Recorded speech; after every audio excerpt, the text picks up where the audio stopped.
Definitely one of the hardest working guys I've ever seen on the mat. Pleasure.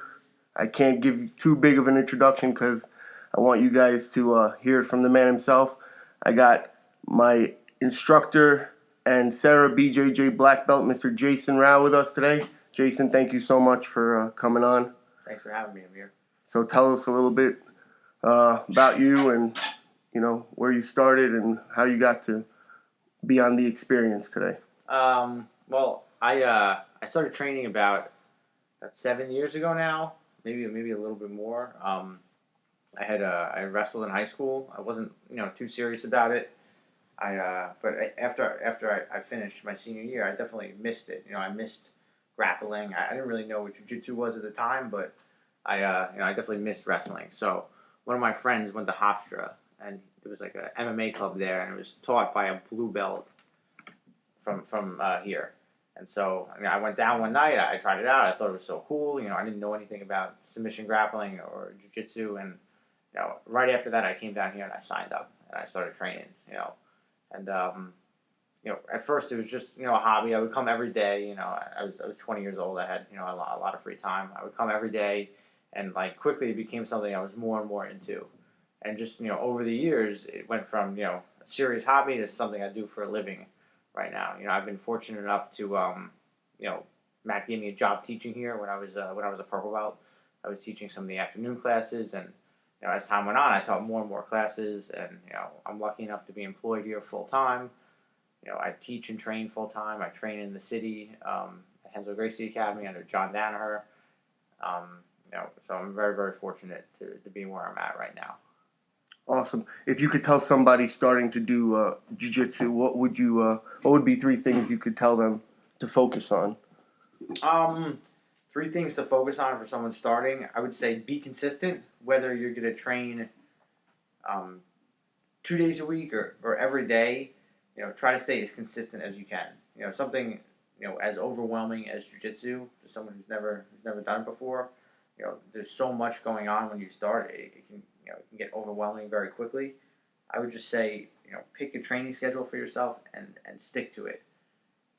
You see so often, especially because I work here, and for a while I was selling memberships here. You see people who sign up and they train every day for the first 3 weeks, and then they disappear for a month, and then they come back and they get all gung ho, and they get burnt out very easily. So I would say stay consistent with what you're doing.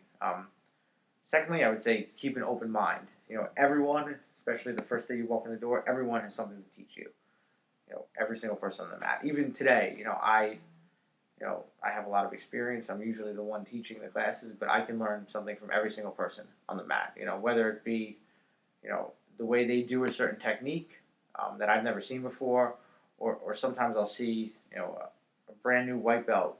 Maybe they do a very raw movement that they don't even know what they're doing, but they get a good result out of it, and I kind of play with it, and you can get something out of it. So I would say, have a completely open mind, be consistent, have an open mind.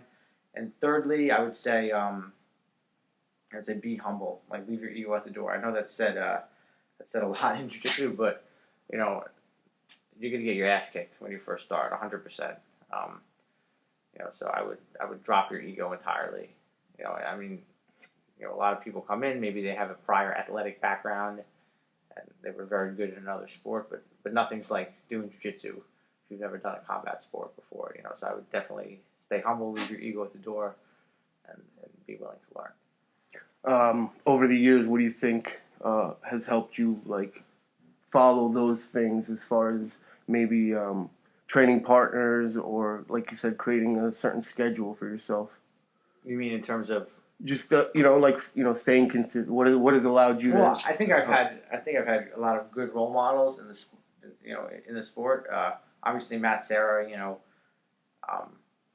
coming up, he was always someone I looked up to, and I got a lot of times when I was in, whether maybe I didn't want to train or I would kind of think, what would Matt do in this situation? And he's definitely been a big role model for me, and just my training partners in general, like the upper ranked guys in the academy. They were always good people to look up to, and anytime whether I had a question or I wasn't sure, what I should be doing. Like I had plenty of people to look to determine determine that.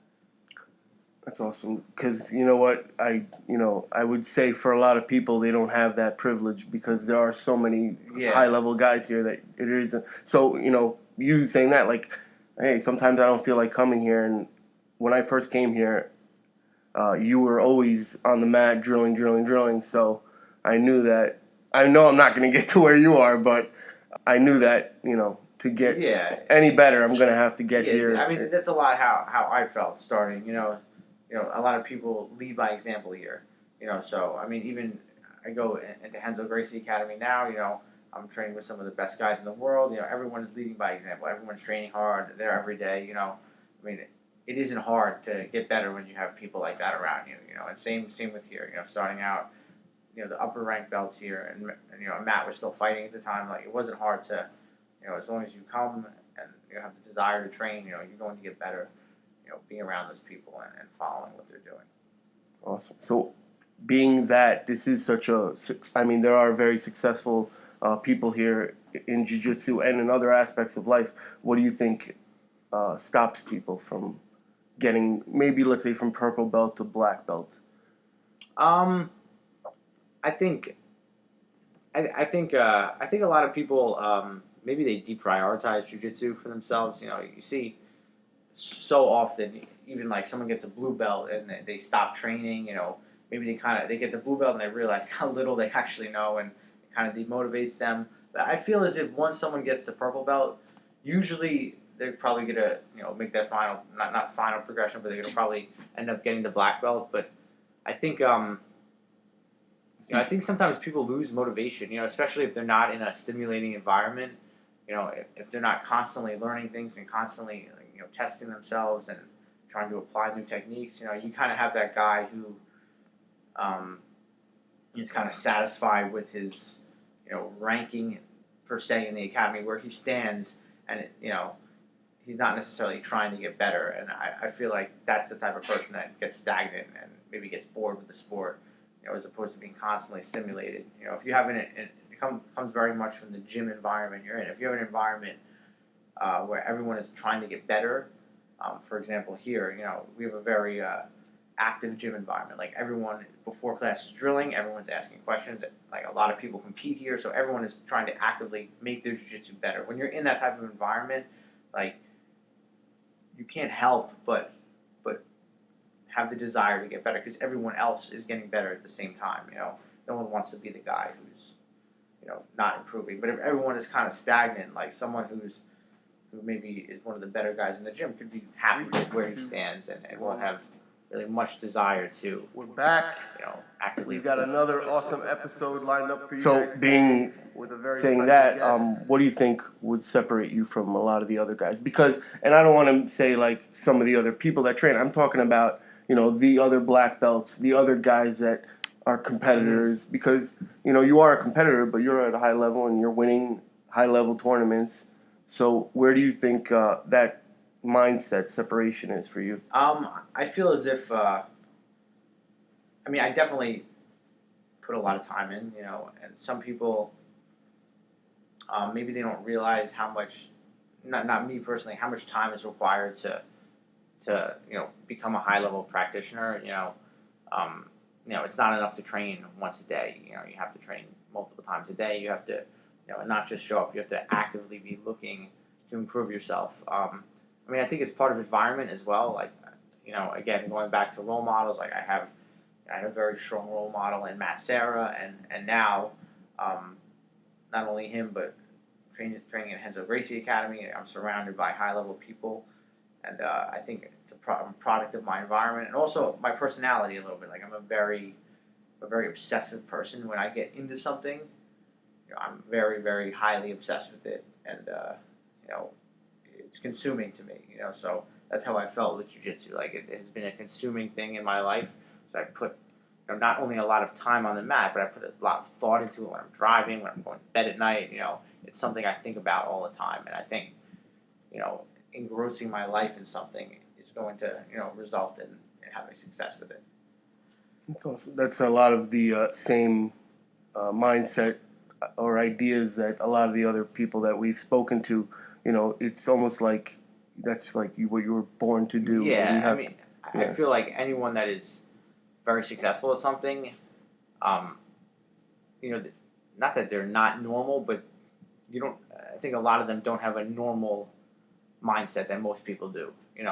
Again, it's whatever it is, whether it's jujitsu or chess or lacrosse or anything or Yeah. training people or strength and conditioning. I mean, people that are the best in their field, I think a lot of them are obsessive about what they do.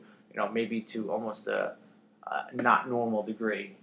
Someone who doesn't really understand what I do, they could think I'm an imbalanced individual or I don't have not harmony, but my life is completely out of balance, favoring one direction. But that's what it takes to be truly world class at something. I believe. Yeah, I definitely agree that if especially at a younger age, this is the time to commit yourself, and Yeah. I feel like you're doing the right thing.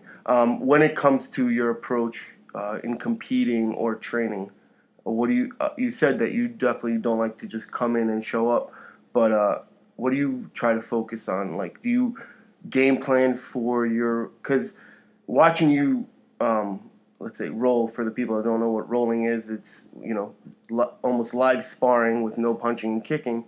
But what do you say, like your mindset? Do you focus on trying to improve a certain technique, or are you trying to maybe dominate your opponent? Are you trying to put your do you lay out different game plans for certain opponents? How do you? What's your approach? In terms of training, usually I come in with something I want to work on that day, and and I'll try to, and in the past year or so, I've really kind of, I want to say opened up a little bit. I kind of used to play my A game more in training, um, which is good. Like you have to do that sometimes, but I kind of realized that, um, and I'm happy I finally did that. That's not necessary. Depending on who I'm going against, sometimes in training I'll play to my opponent's strengths. So, for example, if I know my partner has a really good deep half guard or whatever, I'll try to put myself in that position, knowing that, that's going to give me the toughest time with that person. Whereas in competition, if I know someone has a deep half guard, I probably would try to avoid it. But in training, I'd rather put myself in bad positions. And again, this is something I didn't really do until on the more recent end, in the past year or so. And I wish I had done it sooner. But since doing it, I've definitely increased my rate of improvement. So trying to, depending on who I'm going with, either for that day I'm trying to work a specific thing or make a specific technique work, or playing to the strengths of my partner. If I'm going with a blue belt, for example, am I going to play my A game? No, it's not. It's not worth it. But maybe I'll try to make one particular technique work, or I try to work on a specific defense. I put myself in triangles, or try to get out of the mount, or whatever the case is. And then if I'm going with someone, for example, if I'm in Henzo's and I'm training with Gordon Ryan or Gary Tonin, I'm trying to play my A game. So you have those opponents where you play your best game against them,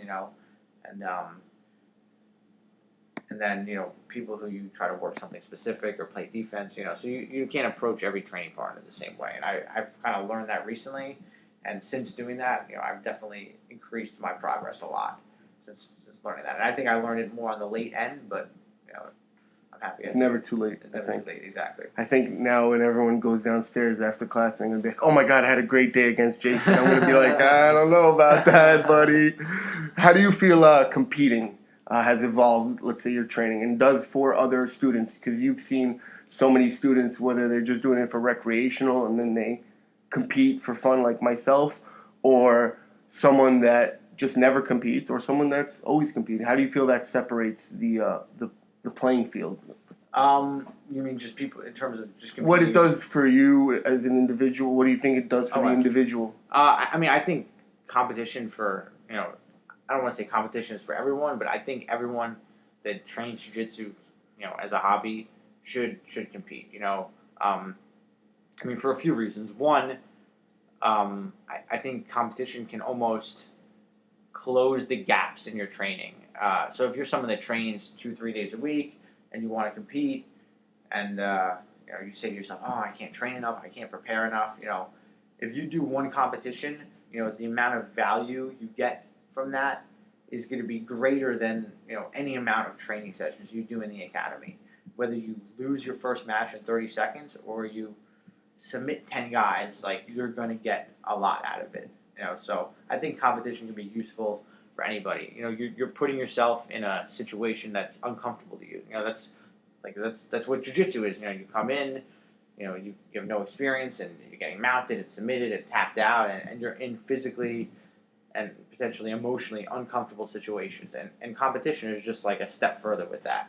Someone who maybe is, got kind of the king of the noon class, if you will, you go into a competition now, it's completely different, so it's putting you out of your comfort zone. And for just life in general, not just jiu-jitsu, but, life begins on the edge of your comfort zone. So, I think competition is a great thing in general, that everyone should do, that trains.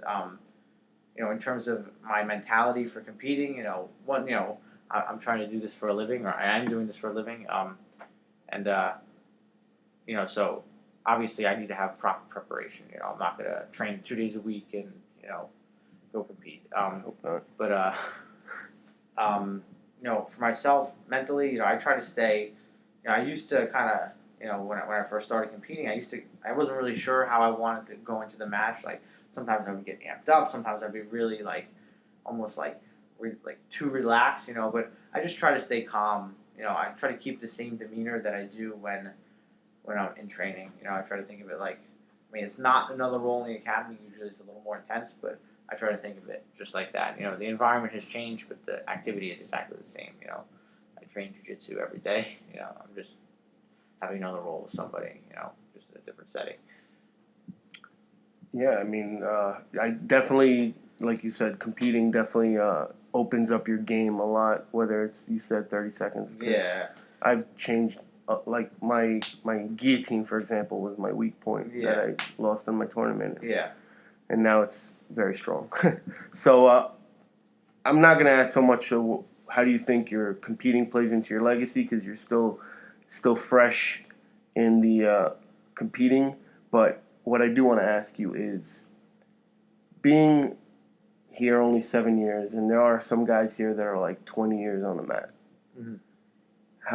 How do you feel like that some of the guys you looked up to now, they come to you for help and for advice, and what used to be challenging is probably maybe not so much anymore. How does that, I think that's kind of the natural progression in jiu-jitsu. If you look at the passing of the guard. Yeah, exactly. If you look, for example, I'm at the stage where I kind of have, people that have come up under me. We're all under the umbrella of Matt Serra. It's obviously his gym. Yes. But I teach a lot of the classes here. I have a few students who have come up under me. For example, Nick Ronan, who I was training with today. He's somebody that, eventually, he's gonna potentially surpass me. In training, and we're at the stage now where, he is, we're showing each other things. It's not just me showing him stuff anymore. It's us picking up stuff together and figuring stuff out. So, I think that's a normal progression. Especially, some of the guys that were higher belts when I started, we didn't really have any, full-time jiu-jitsu guys here. When I had started, there was no full-time jiu-jitsu. You couldn't really do it for, as a profession unless you owned a school. So, I've kind of, I've put in a lot of time, and I train more often than most of the people here. So it's kind of like a normal progression, I think, and then one day, hopefully, I have a school. The same thing is going to happen to me. I'm going to have students who are going to pass me, and students who are going to pass them. I think that's, the student becomes the teacher. I think that's how martial arts are. Thanks. Yeah, absolutely. That's awesome. Yeah. Who would you say, other than Matt, because we know Matt obviously is, he's Matt, but who would you say are 3 other people that have helped influence your mindset, your competition, and just the way you approach jiu-jitsu? I would say, aside from Matt, Eric Sherman, he He's a black belt. He actually got his brown belt from Matt, and he moved to the city, and he got his black belt under, I believe it's John Danaher, or maybe I don't know if it was under Gregor Gracie. I'm not sure. I'm not sure who gave it to him. But when I was a blue belt, he was a brown belt, and he was kind of like the man at the gym at the time. He was like a big competitor, and he was like a huge influence to me. He kind of took me under his wing, and he like really taught me a lot, especially about passing the guard. He really taught me how to pass the guard, whereas I had no idea how to prior to meeting him. And he's someone I still train with today at Henzo's, and he was a huge influence to me. Another guy was Joe Mascaretti. Joe doesn't train. He still trains. He trains a few days a week now. But at one point, when I was a blue belt, me and him both worked at the gym together. And it was me and him. We would, he would teach noon classes, and we would always train together every day. And it was again a similar relationship to me and Nick, whereas we just kind of learned from each other. We had a bunch of DVDs. We got Cobrina's DVD and Caio Terra's DVD. Lucas Lepri's DVD, and we just drilled all the moves and kind of like figured a lot out from there. So he was kind of a big influence to me, especially starting out in training. And another guy, not so much on the earlier end, but now would be John Danaher. He is since I've started training under him in the city at Renzo Gracie, he's had a huge influence on my game. He's unlike any other teacher I've ever had. I think he's truly revolutionizing submission grappling right now. He's really changing the game in a way that someone hasn't before. So I'm very fortunate to be training under him and having the role models that I've had. And I'm fortunate to train under you. Awesome, man. So how do you think jiu-jitsu has shaped you into like who you are now? I think I don't want to say it defines me. I mean, my whole life. I mean, it's a huge part of my life, but it's not my entire life. I have other things I care about. But it definitely shapes my. I think more so than anything, my mentality to and my outlook on life. I mean, jiu-jitsu is very much it's problem solving. So it's dynamic problem solving under stress. So the problem is constantly changing, and you have to solve the problem faster than your opponent can. So I think I take that kind of more of a problem solving mentality with everyday life. If something is bothering me or I have some type of issue, like I feel like the strength I get from jiu-jitsu, I'm able to apply in everyday life.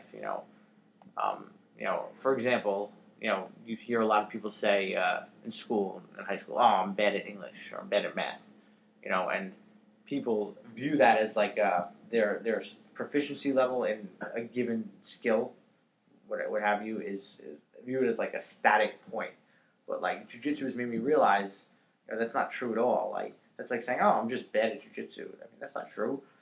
Maybe you are right now, but that's a skill that you can improve. And most things in life are like that. Like Practice. Depending on whatever the task or the skill is, it's something you can improve and you can get better at. And jiu-jitsu has kind of put me in that mentality. Whereas some things I may have given up on prior to and not pursued, like jiu-jitsu has given me the mentality of being able to constantly improve myself and get better at certain things and not try to be a static point on a graph. I hear you. I feel that's very true, and unfortunately in society nowadays, it's like, oh, give it a try, and if you don't like it, you can quit mentality, and this is the polar opposite. No, absolutely. We at my facility, we're always telling, it's like, that's the only way you're going to get better, is finding the things you're really weak at and improving on that.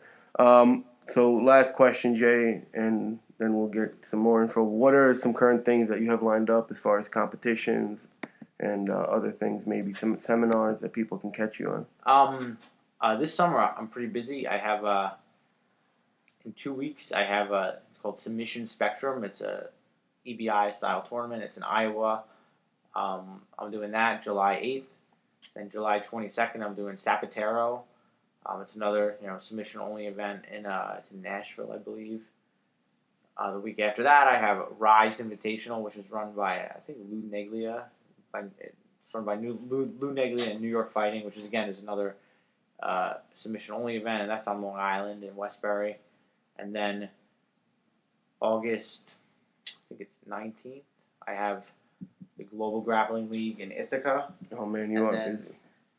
And then the 26th, I have Show the Art Finisher submission only event in New Jersey. So I got quite a few events coming up this summer. So it's gonna be a packed summer. Yeah.